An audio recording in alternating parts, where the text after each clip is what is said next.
How to remove someone from your Cash App family.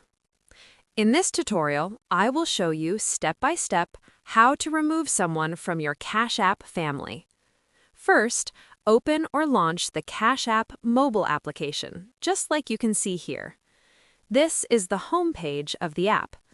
On this page, there are various options and sections that you can use to navigate to different areas of the app.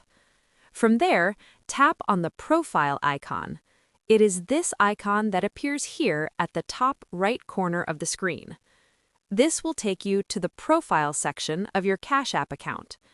On this page, there are options and sections that you can use to get access to different features of the app. From there, make sure you scroll down. Keep scrolling until you reach the bottom of the page. Once you are here, look for an option named Support. Tap on it. Make sure you are following the tutorial step by step to avoid making any mistakes.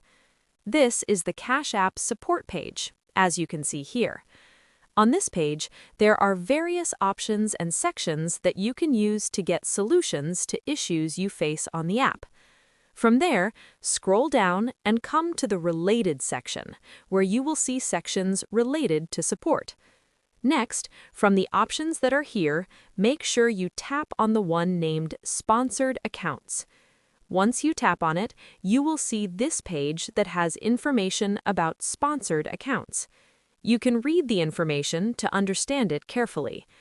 After that, scroll down and come to the bottom of the page where you will see an option named Contact Us. Under the option, there is another option named Chat. Make sure you tap on it. Kindly wait for the page to finish loading. Finally, this chat box opens where you are supposed to chat with the support team. Make sure you explain to them the issue you are facing, send them the message, and wait for their response. They will respond to you with a solution. Thanks. That is how to remove someone from your Cash App family.